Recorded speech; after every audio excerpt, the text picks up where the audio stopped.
जदयू के राष्ट्रीय अध्यक्ष लल्लन सिंह ने प्रशांत किशोर को व्यावसायिक बताया। लल्लन सिंह ने कहा कि प्रशांत किशोर पर कोई टिप्पणी करना बेकार है। प्रशांत किशोर जी राजनीतिक व्यक्ति नहीं, वह व्यवसाय में व्यापार करते हैं। कभी बंगाल में, कभी मध्य प्रदेश, कभी बिहार में, तो कभी उत्तर प्रदेश में, कभी पंजाब में, कभी कहाँ वह व्यापार करते हैं। पीके पर टिप्पणी करना बेकार है। पीके कोई राजनीतिक व्यक्ति नहीं है, वो व्यापार करते हैं। कभी उन्होंने बिहार को देखा भी है क्या? पीके 5-6 टिक अलग अलग बांध देते हैं। अभी पीके बीजेपी के लिए काम कर रहे हैं। शिक्षा व्यवस्था कितना सुधार है, लड़कियों के लिए कितना काम किया है। जिसको अपनी ब्रांडिंग करनी है, अपना प्रोडक्ट लॉन्च करना है, वो राजनीति करेगा। किसका काम वो कर रहे हैं हम सबको पता है। कभी सीएम से टाइम मांगते हैं, फिर प्रेस को बुला करके देते हैं कि सीएम हमसे टाइम मांग रहे हैं। जदयू के पूर्व राष्ट्रीय अध्यक्ष आरसीपी सिंह पर भी लल्लन सिंह ने हमला बोला। आरसीपी पर कहा कि जो राजनीतिक वर्कर कभी रहा ही नहीं, जो अफसर से नेता बन गया, उसके बारे में क्या कहना। कभी ट्रेनिंग लिया क्या?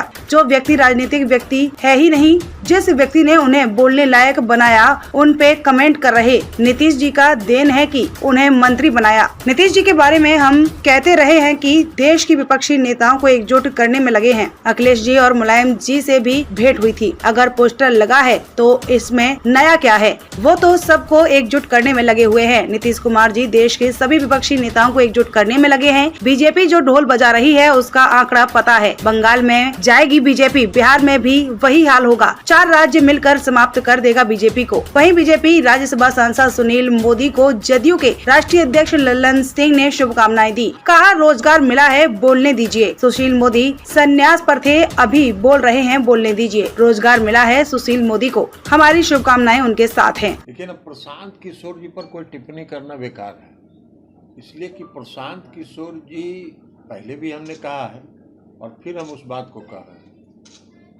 कि प्रशांत किशोर जी राजनीतिज्ञ व्यक्ति नहीं है, वो व्यवसायी है, व्यापार करते हैं। कभी बंगाल में, कभी आंध्र प्रदेश में, कभी बिहार में, कभी उत्तर प्रदेश में, कभी पंजाब में, तो वो व्यापार करते हैं। और व्यापार करने वाला व्यक्ति जब तक सेल्समैन की तरह अपना प्रोडक्ट बेचेगा नहीं, तब तक उसका बिक्री तो होगा नहीं। तो वो सेल्समैन की तरह अपने प्रोडक्ट का, अपने व्यापार का प्रचार कर रहे हैं। बाकी प्रशांत किशोर जी बिहार को देखे क्या है? क्या मालूम है बिहार में उनको 2005 में क्या था?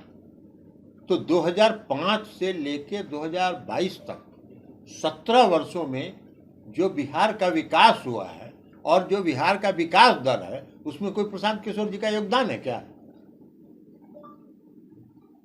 प्रशांत किशोर जी अलग अलग पार्टियों में, उसका प्रशांत किशोर जी इसका टिक उसमें बांध देते हैं, उसका टिक उसमें बांध देते हैं, 5-6 टिक एक साथ बांध देते हैं और उसमें फिर अपना गोल गोल गोल गोल खेलते रहते हैं। अभी वो जिनका काम कर रहे हैं भारतीय जनता पार्टी का, उसी का काम कर रहे हैं। और पर्दा से पीछे से करने के बजाय वो खुलेआम करे। कौन रोका है? बिहार का बच्चा जानता है बिहार में क्या था शिक्षा व्यवस्था। बिहार में कोई स्कूल की बिल्डिंग थी क्या?